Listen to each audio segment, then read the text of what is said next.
Hello everyone, I am Dr. Nalini Bansal and today we'll be discussing a case of a duodenal biopsy. So we all know that for the duodenum there are three different segments of the duodenum, that is the first segment D1, D2 and D3. For most of the pathologies of the duodenum, the biopsy tissues are being taken from the second part of the duodenum and that is the D2 segment. Now the standard protocol is that you should take at least 3 biopsy bits from the duodenal second segment, that is the D2 segment.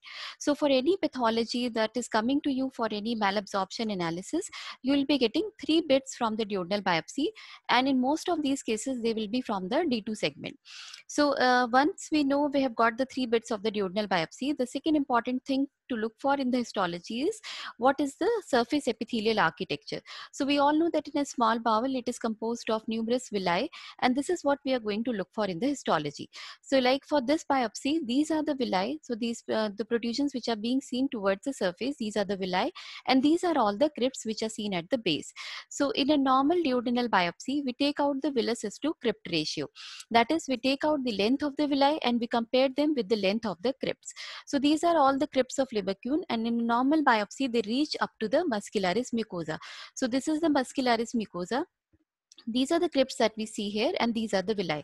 So if we draw a line from here to here, we see that this is the villus height, and these are the height of the crypts. In a normal duodenal biopsy, the villus height to crypt ratio is around 3 to 4:1. That is, the villus height will be 3 to 4 times larger as compared to that of the crypts, and that is being considered as normal. For any duodenal biopsy, out of all these 3 bits, if you have any one bit which is showing a 4 consecutive villi as a normal villus architecture, then you can take it for sure that the villus architecture is well preserved, and then we say that the villus architecture is preserved. So like for this duodenal biopsy, we have these 4 villi which are showing a normal villus architecture. So we'll say that the villus to crypt ratio is normal. And beneath the muscularis mucosa, we have the submucosa. So if we'll go from the surface, we have this lining epithelium which is being composed of columnar cells and goblet cells.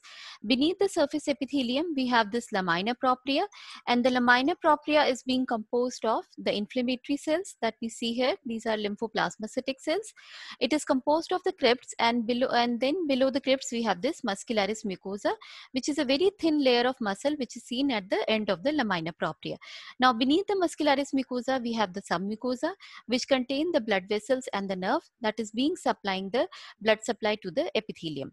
So once we know that this is the duodenal biopsy bit, we know we are going to analyze the other tissue bits. So this is one of the bit, then we have this other bit, and as you can make out that it is difficult to identify 4 normal bits in the other tissue bits, but we have them here, so we say that the villus architecture is normal. Now, this is one thing that we have made out, that the villus architecture is normal. The next thing that we are going to look for is, we are going to look for whether there is any pathology in this duodenal bit. And the most important pathologies that we are going to see is in a case of diarrhea, we are going to look for giardia, especially if it is from a child or if it is from malabsorption, that is the child patient is presenting with diarrhea. Then we are going to look for the pathogen on the luminal aspect. So we are going to look at the hypar, that what is the pathology at the luminal aspect, and we are also going to count the number of lymphocytes in the epithelium. So that is called as intraepithelial lymphocytes. So going on the high part, we see these are the villi, and as we know that the villi is composed of columnar cells. So these elongated nuclei are the columnar cells, and we are going to count the number of lymphocytes within these columnar cells. So what we are going to do is, we will see how many columnar cells are there. So like for this bit, we'll count the number of columnar cells, as we could say 1, 2, 3, 4, 5, 6, 7, 8. So we are going to count these columnar cells, and then we are going to count the hyperchromatic nuclei that is being present within the epithelium. So for this, we can say that the intraepithelial lymphocytes are normal, and these all hyperchromatic nuclei, they are the lymphocytes. So they are distinct from the columnar cells, because the columnar cells have got a vesicular nuclei, whereas the lymphocytes, they have got a hyperchromatic, that is dark nuclei. So we are going to count these lymphocytes in these columnar cells. So this is how we are going to do the counting, and it is best done on a normal routine H&E staining. So you count 1, 2, 3, 4, 5, 6, 7, 8, 9, 10, 11, 12, 13, 14, 15, 16, 17, 18, 19, 20. So in 20, we are getting one lymphocyte, that is almost normal. So we need to count at least 200 of these epithelial cells, and then the number of lymphocytes in them, to say whether the intraepithelial lymphocytes are increased or not. So in a normal duodenal biopsy, you will have at least one lymphocyte per 10 intraepithelial cells, and that is being considered as normal. If you have more than 25 to 30, so then it is being considered abnormal, and you should start thinking for the possibilities of the gluten sensitive enteropathy or a celiac disease. So that we'll be sharing in another video of celiac disease. But in this we are seeing on the luminal aspect that there is another pathogen that we are seeing on the luminal aspect. So these are the structures which are seen towards the luminal aspect of the duodenal epithelium. Now looking at a high part, they have got a slightly pear-shaped structure, and you could see two nuclei within these organisms. So if you read on the literature, they will say that they have 4 flagellas, and these flagellas will be seen.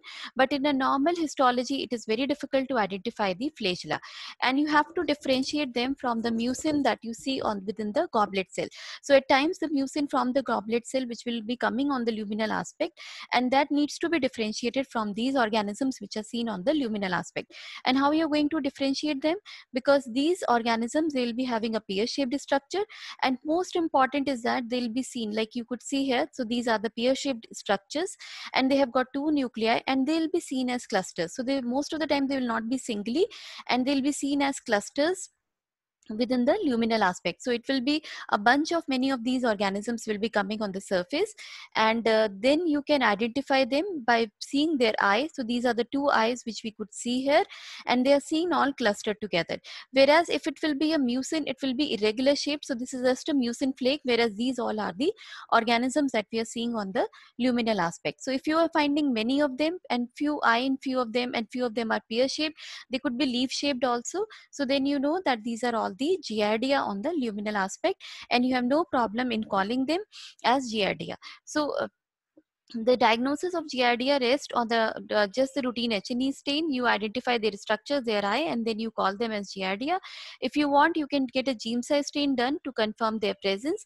And again, Giemsa stain is not mandatory for the diagnosis, but you can just take a look of the Giemsa stain to identify these organisms which are lying on the luminal aspect. So it will aid you in identifying them. So when you do a Giemsa stain, that will aid you to see these organisms, but it is itself not mandatory to diagnosis, and routine H&E is in itself sufficient. So like for this, the Giemsa stain, and on the Giemsa stain, you can see that they are clustered together within the lumen. So here again, we could see many of them which are lying within the luminal aspect, and the mucin that we see which is coming from the goblet cell will not be Giemsa positive. So here you could see the pear-shaped organisms, and in these pear-shaped organisms, the flagella will not be very beautifully identifiable, though you can see the thin threads of these organisms, but the 2 eyes can be seen when you do look at them at the oil immersion power. So on a normal histology, how do you identify them? By seeing them in clusters together. You could see occasional thin threads of the flagella, and they are responsible for the diarrhea that is being seen in the